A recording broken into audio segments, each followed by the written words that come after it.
Thank you everyone so much for being here. My name is Michael Farmer. I'm the Deputy Director of Development for Equality Florida. It is wonderful to be here with all of you. I want to take a special moment to give a shout out to our elected officials that are here. Commissioner Patty Sheehan is with us. Soil and Water Supervisor Eric Rawlings. Orange County Comptroller Marty Haney. Orange County Tax Collector Scott Randolph. Former State Senator Dick Batchelor's with us. And former State Representative Joe Saunders is with us as well. I also want to take a moment to express our very special thanks to PNC Bank. PNC Bank is our presenting sponsor for the second consecutive year. If I could get everybody's attention, we're going to start the program. My shushers in the back, I need your help to shush me, or shush us.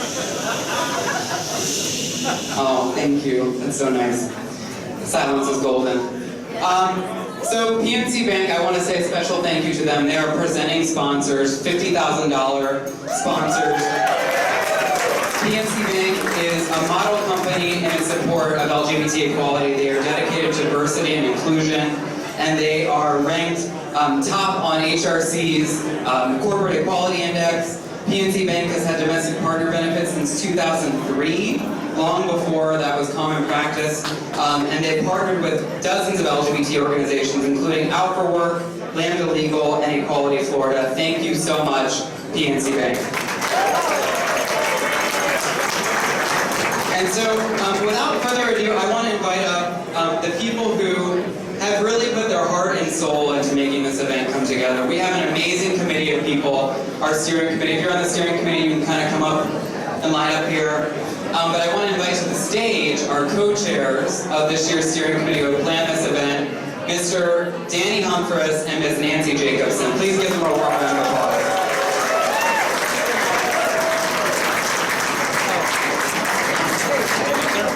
Okay, I'm not going to leave the whole shh thing. Good, I don't have to. Thank you so much for being here, and I want you to join me in thanking my fellow steering committee members who help put on our little party every year. So, my steering committee, you out there, please, take a little bow.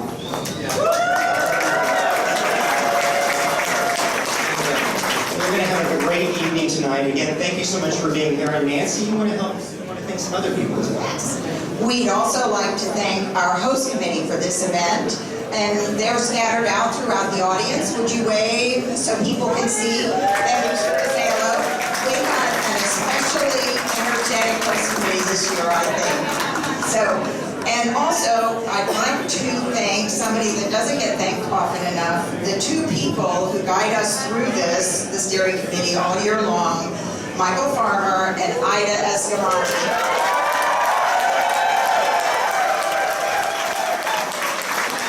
You know, if any of you have been to any of the events that lead up to this, our Equality Connect events and our mixers, I have this little shtick that I've been doing all year, reminding people to remember this date, November 6th, and why is this date so important? Michael Farmer's birthday!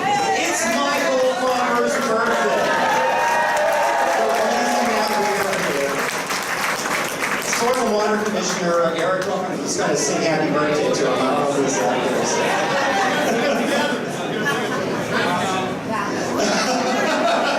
He says no.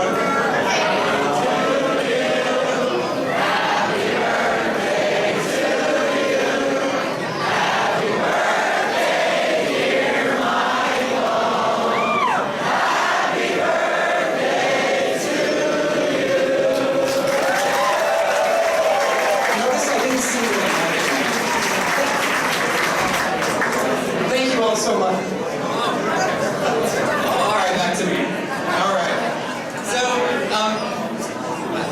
one of the most important things that we do at this event is honor people who have really done a lot of incredible work for the LGBT community in Central Florida. And one of those people, two of those people tonight are really just amazing standout people that have really changed lives of LGBT people in Central Florida. The first honoree tonight is Mr. Jeff Voss, and I don't know if I need to introduce him, but Jeff, so who's familiar with the Zebra Coalition?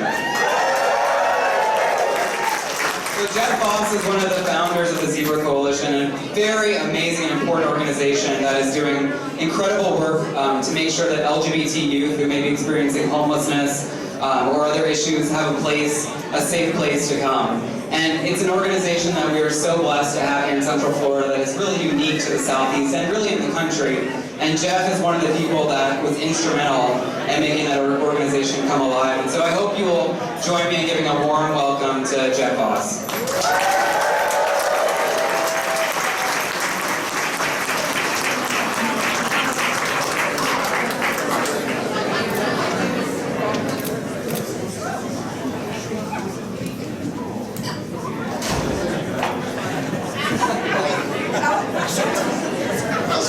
I'll say a few things. I feel like I'm the opening act for faculty. She's fantastic. I think this has been an amazing year as it relates to equality for the LGBT community. I think June the 26th was and is probably the most important day, I think, that will, in my lifetime, thanks, Chair, in my lifetime, when the Supreme Court made the ruling that they did. But there's another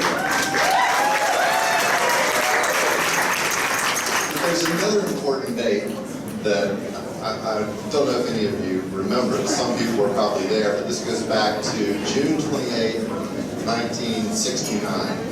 Does anybody know what happened on that day? No? Exactly. Police raided a club in Greenwich Village in New York City, and that started, the club was called the Stonewall Inn, and that created the Stonewall riots that went on for several days. But one of the things that's most interesting to me about Stonewall is that the key to making it what it became were the street kids, the homeless street kids. And had it not been for the homeless street kids, I don't believe it would have, that particular event would have sparked the fire that it did that led to where we are today. And so, for talking about homeless kids, about 40% of homeless youth in this country are LGBT. And that is a very high and disproportionate percentage. It's one of the reasons that the whole idea of the Zebra Coalition came about, was to try to address this problem, at least in our community. We have 27 different organizations that are part of the Zebra Coalition. I'm very proud to say that Equality Florida is one of those partners. As of today, we have housed 102 youth since we started. We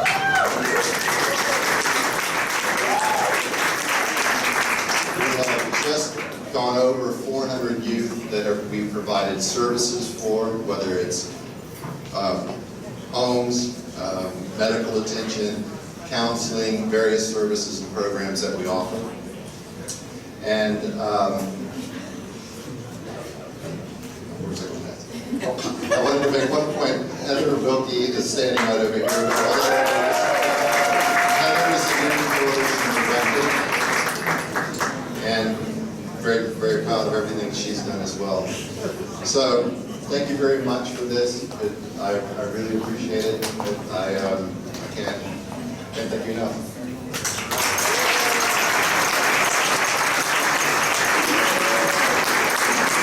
All right, and our next honoree tonight is just a really special person to Equality Florida. Where's Pat Padilla? Pat Padilla? So Pat Padilla may be one of the longest serving Equality Florida board members in history. She was on the Equality Florida Board of Directors for 10 years? Is it 10? At least 10 years. She was the president of Central Florida PFLAG, which is Parents and Friends of Lesbians and Gays, for 11 years. This woman is an absolute trailblazer, a straight ally who has been standing up for the LGBT community year after year after year. We have had victories and losses, and every single year, Pat Padilla has been there. She has driven to Brevard County to be with Ida and I for events. She's driven to Tallahassee to lobby legislators. This woman is like an Energizer bunny that does not stop. And so I hope you'll join me in giving a warm welcome to Ms. Papadino.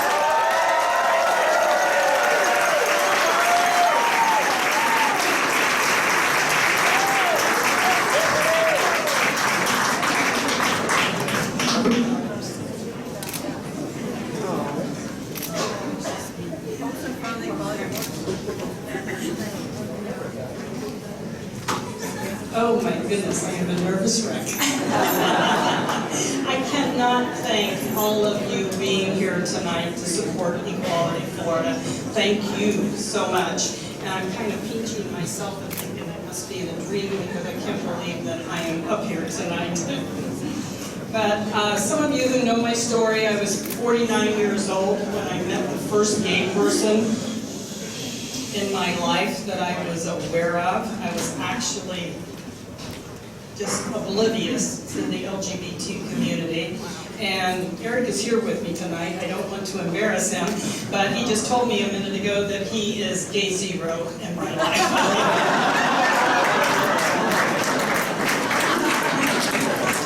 But he opened my eyes, which led me to PFLAG here in Central Florida, and I was president for 11 years, but it was an education, I mean, completely, because working with the people who came to PFLAG, parents that come, but so many people from the community, and working with so many of you here, and how many different organizations, I cannot thank you enough, because the need is there, and it has been. It was just, on my part, a lack of awareness. And so Equality Florida is just amazing and how they're reaching out to so many different communities and helping with that. We've come so far here in Orlando. I mean, how many of you were here in the Gay Pride Parade when the Ku Klux Klan was protesting on the sidelines, you know? And now we have marriage equality.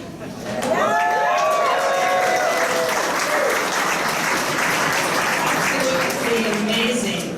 But Jeff and I know too well, because of all the organizations we work with, and now that we have so much further to go. The statistics are sad. Still, 25% of LGBT youth are kicked out of their homes. I was actually doing research for work and actually ran across statistics from California in the San Francisco School District. They are exactly the same.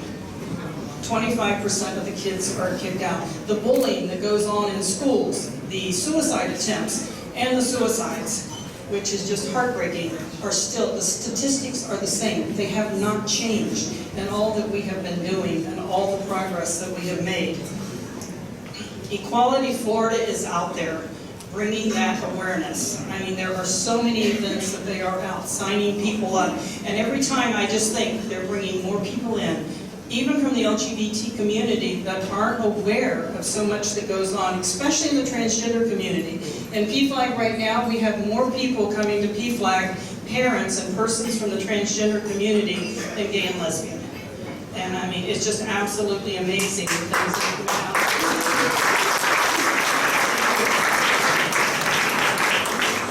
When Danny came up with the idea to start having the Equality Florida mixers to spread them out, they've had them in Osceola County, Polk County, Lake County, just Volusia County, and they're packed.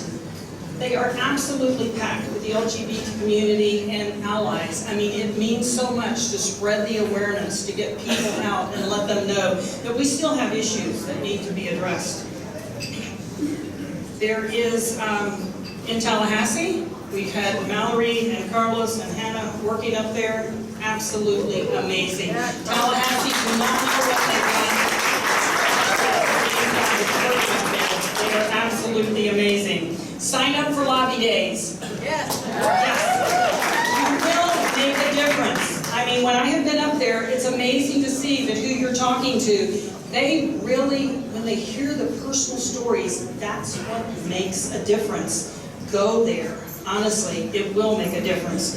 Again, thank all of you for being here tonight. I cannot thank you enough for your support of Equality Florida, and thank you so much. Thank you.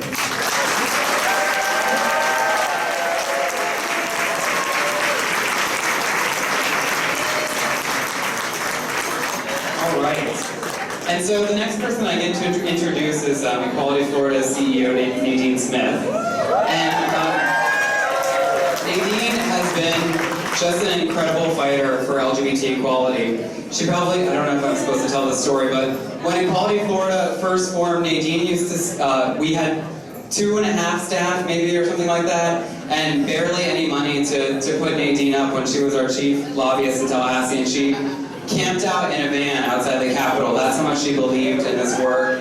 So she has seen it all. So Nadine's going to come up and she's going to give us a State of the State address to let you know where we are in the state of LGBT equality here in Florida. And then when she's done, there's going to be some members of the host committee and steering committee that are going to pass out pledge cards. And we hope that you will be inspired enough to make an additional donation. We know most of you are sponsors or purchased a ticket to be here tonight, but let me tell you what, the moment that we are in is that we have one marriage, we have got to keep the momentum going, and we need you to show us that you're going to be with us for those folks who are still counting on us to finish this mission. And so, if you're inspired by what Nadine says, please take a pledge card from one of our steering or host committee members, fill it out tonight, and turn it in. Because of you, we're already in record-breaking territory. We've already raised over $200,000, but I think with you, we can definitely raise $225,000 tonight. We hope that you'll help us get there. So, before we do that, though, please give a warm round of applause and welcome to the stage Equality Florida's co-founder and Chief Executive Officer, Nadine Smith. Hey, everybody. All right. Let's see. The last time I saw most of you, we couldn't get legally married in Florida, so it's... I was saying hello to an old friend, Joel Strack, who's back there, and those of you who had salad got to say hello to Joel. You know who you are. But I was just saying that I think maybe Joel and perhaps Ted and Jeff, I was trying to think who I've known the longest. But I remember the days early on with Equality Florida where it was hard for us to seat a board of directors because people didn't want to use their last name for fear of losing their job. And I remember when we would have our monthly meetings, we had to, if press showed up, we had to talk to the press about which side of the room they could include in pictures and which side they couldn't, because people feared they would lose their jobs. And I think about that on January 5th, when our lawsuit created the first legal marriage in the state of Florida with... The couple that got married is a perfect illustration of why we ought to celebrate marriage. We ought to draw strength from the fact that we won before the Supreme Court compelled the country to become marriage equality. But it's also sobering because the very first couple, the couple that you probably saw in the newspaper, they were married by the judge in the case, in the courtroom, surrounded by family and photographers. That same couple quite recently had twins, right? So it was beautiful. They had twins, they already have a son. But here's why we have to remember that the fight isn't over. On the birth certificate for those twins, instead of acknowledging them as a married couple, the birth certificate says, born to single parent, father unknown. We got more work to do. We should draw incredible strength from the fact that we threw down the gauntlet and we said we're going to get marriage within 3 years. We got it a year earlier than we thought. We said we're going to get marriage within 3 years. And we went about the very difficult work in a massive state of telling our stories. And we have to remember this, though. As important as marriage is, and I am happily married, as important as the protections are for our families, and I'm a parent, I've got a 4.5-year-old, these protections are vital. They do nothing for the 40% Jeff was telling us about. The ability to marry doesn't put a roof and a safe place to be over the heads of kids who are counting on us to stay in this fight. It doesn't do anything, it hasn't done everything that it ought to do, even for those of us who are married, to protect us. We're going to keep having to fight that fight. And you know, this is a moment in other states when marriage has been secured, when they've seen a drop-off. I'll just be honest, we've wondered whether we would see people step back and say, you know, I got the thing that I stepped forward for. I got the thing I invested in, and I'm done. And I am so proud to look around this room and see that that has not happened here in Orlando, that has not happened here in Florida.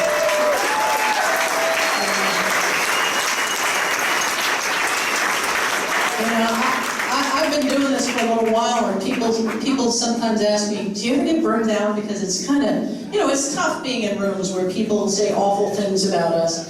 And I say, you know, I don't get burned out, because I remember what it was to be a kid growing up in the panhandle of Florida, where I was absolutely terrified. I thought coming out would mean I would lose every single thing. I thought I had to be the best little kid in the world, that I could bank enough points, I had to be honor roll, I just had to be the best at everything, because one day the secret would somehow slip out and I would risk losing everything. And maybe if I was perfect in every other way, does this sound familiar to anybody in the room? Right? It's why we make such great employees, by the way, but true. But I remember those days vividly. And I remember what it was to come out to my parents and not live under their roof after that as a teenager. I remember what that feels like. And I'd go through all of it again to get to the other side and be me. To be my authentic self. I'd go through all of that hell again. Because I realized, as much as I feared losing my family, I'd already lost them because they knew the facade I put up. They didn't know me. And so, when I think about this work, what animates me, what gets me up in the morning, what allows me to be in these places with some people who say and do awful things, is I want to be the adult that should have been in my life when I was a kid. And that is our charge. That is our duty. That's the work that we have ahead of us.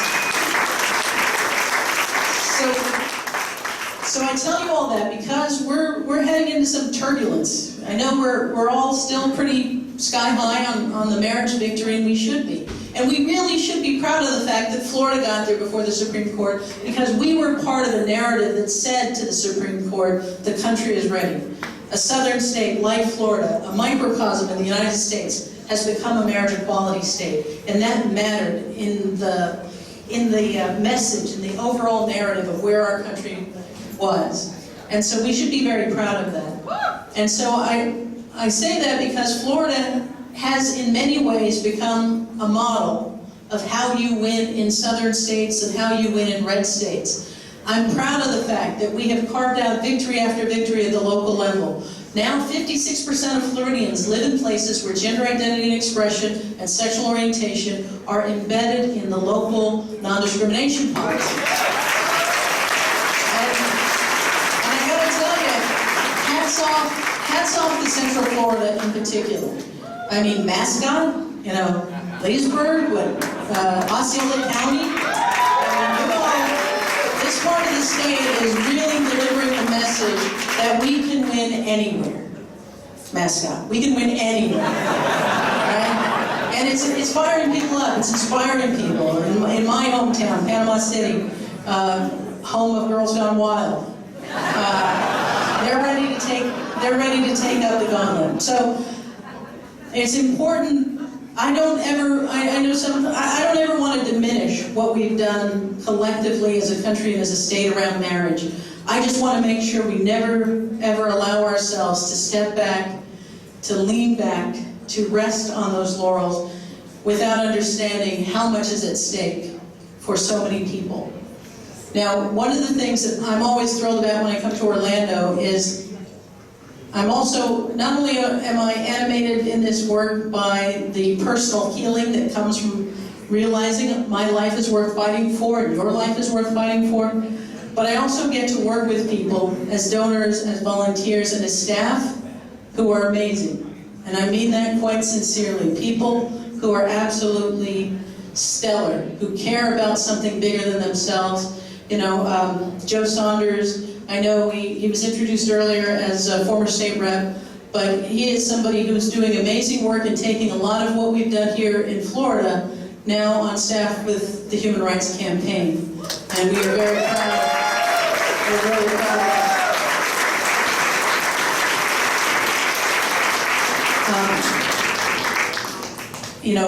Let's see, I think, Pat, you did half my speech, but, you mentioned Ida and you mentioned Michael. I want to give a shout out to one person, the only person on staff who's ever had the title of czar, which is Hannah Willard, our marriage czar.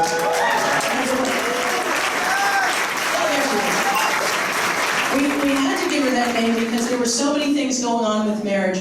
And I'm going to give you one example because it is about reminding everybody how important it is that we have the infrastructure that we do. We have 261,000 supporters all across Florida who are registered to vote. And that makes a difference when we are doing this work.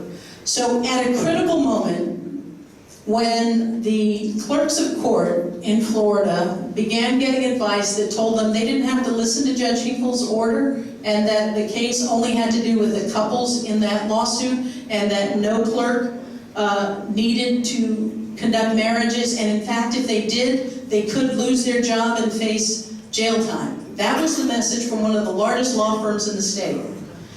And if you look around the country, you might remember there were clerks in other states who refused, despite federal orders. I'm trying to think of her name. Anyway.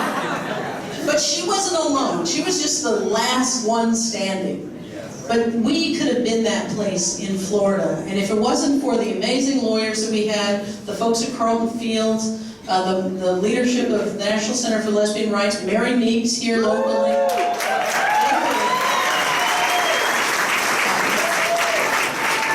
They were fearless, and every single clerk got a letter from us that said, we promise you, if you do not follow the federal judge's order, we will sue you. And we will sue you personally. And because you're violating federal law, state laws that protect you from lawsuit will not cover you. We promise you we will be there. And we pushed back, and we had the infrastructure to mobilize people to make the phone calls and to apply that pressure. That's what you have invested in. So here we are now. We've got still some work to do when it comes to marriage equality because that didn't change completely overnight. We've got a ton of work to do to keep young people who are safe. Not only are the homeless numbers staggering, but Florida is the epicenter in the United States for human trafficking, and our young people get caught up in human trafficking at a terrifying rate. We've got a lot more work to do. Our seniors are not covered in the ways that the law ought to protect our seniors. We've got more work to do. And while I'm proud that 56% of Floridians live in places with those non-discrimination protections, the reality is those protections don't exist in the most hostile places where discrimination is most likely to happen. Our work is far, far, far from done. So I thank you so much for standing with us in this moment.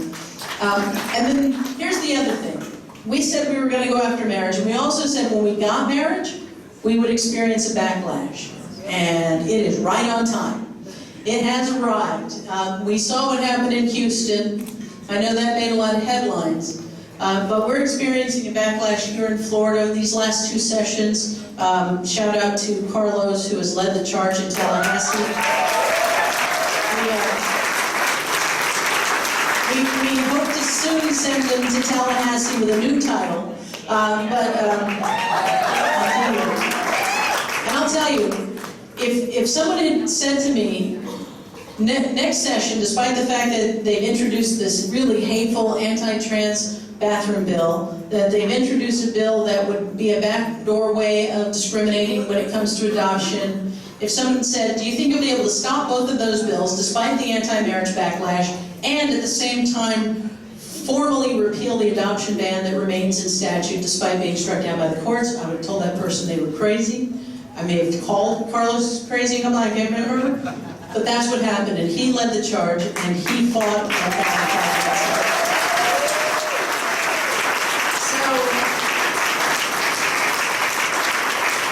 So I want to leave you with two things. We are in the middle of a backlash. We've got bad bills coming back to Tallahassee. In fact, the worst bill in the country has been filed in Tallahassee by a guy named Scott Plankin. Yes.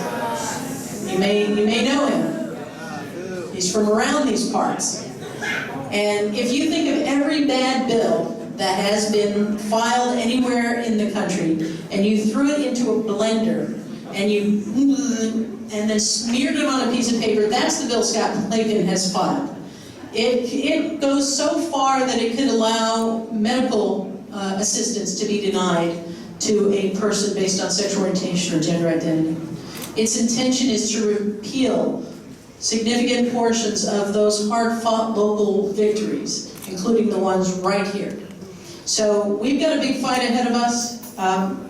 We're up for it. We're so thrilled that you're standing with us in this moment, because not only do we need to defeat this, but we're in this really crazy moment where on the same day that, the Mormons said they won't accept children of gay parents, the largest section of the Jewish community here in Orlando, Nation Reformed Judaism, thank you, voted to step forward on transgender issues like never before. So we're living in this moment where we are seeing our heroes, our allies stand up in new ways, and we're also seeing the backlash come at us. And it's coming in the form of calling it religious exemption, pretending that the right to religion is a right to discriminate against people. And so it is a tricky argument to defeat because, religious freedom is so important in our country. It's embedded in the First Amendment. They're very wise to wrap themselves in that argument. But I think Kim Davis is showing us that when you peel that argument back, people see it for the ugliness that it is. So we've got a lot of work to do. We can win, but we can't win unless everybody continues to step forward. We need to get used to winning. We need to get used to this feeling. And one of the things that I just hope that, when we were honoring Pat's done a lot of things. She's led the charge around transgender inclusion at her employer. But one of the things that Pat has done that has really been a lesson to me is anytime you go out to eat with Pat, she will ask the manager whether they have a non-discrimination policy. She didn't want to give a dime to anybody who doesn't stand with us. And in some ways, I have to give Pat a little bit of credit for one of the most impactful programs that we launched, which is called Equality Means Business. And it was a gateway to bringing employers into this work. And now when we go to Tallahassee, yes, we are up against this backlash, but we're also standing with Disney and CSX and Wells Fargo and and what's that? Lockheed Martin, SunTrust. We're standing with the largest companies in the state of Florida, Winn-Dixie. We're standing with the largest companies in the state of Florida who say we need to have a statewide non-discrimination policy. It has to include the transgender community. It has to include sexual orientation, and we need it now. And we wouldn't be here if we wouldn't be at this moment where passing a statewide non-discrimination policy is going to happen, and the only question is, will it happen right now or will it happen soon? And that is the work that we have engaged in. And I want to give my final shout out to somebody who is somebody that you all know. And she has served in probably every role in Equality Florida, but she has really just blossomed at Equality Florida and has become such a change agent. She has made schools safer. She has trained countless corporations on how to be inclusive when it comes to our community. I think she spent the day, maybe today or yesterday, training law enforcement to treat us with dignity and respect. And it is a huge honor to just shine the spotlight for a moment. Oh, you may have seen her on the cover of Florida Trend, the business magazine for the state of Florida. Join me to sing hello to Tina.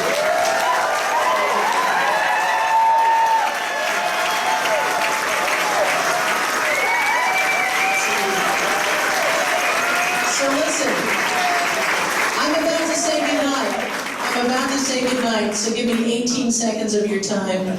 I have had a lot of titles at Equality Florida, including living in a van down by the river. And I'll tell you the one I'm proudest of. I'm a Florida council member. My wife and I give $100 a month to Equality Florida because we know how important it is, and we know how stingy the organization is in spending the money so that we get the biggest bang for our buck.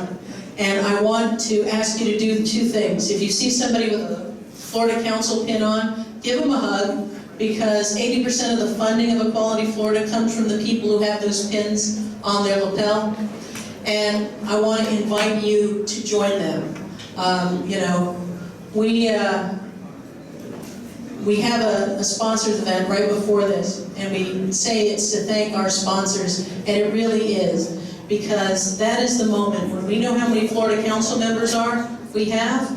That's how we build our annual plan. That's how we know how aggressive we can be. That's how we know, yeah, we're going to put somebody up in the panhandle because we're ready to organize in that hostile part of the state. So being a Florida council member is a badge of honor that I'm proud to wear. I thank all of you who are Florida council members. I thank everyone who's given so much as a nickel to this organization. I promise you we spent it well, and I hope tonight you will take this moment as the host committee members move through the crowd to take one of those cards and let us know you're ready for the fight ahead. Thank you all so very much.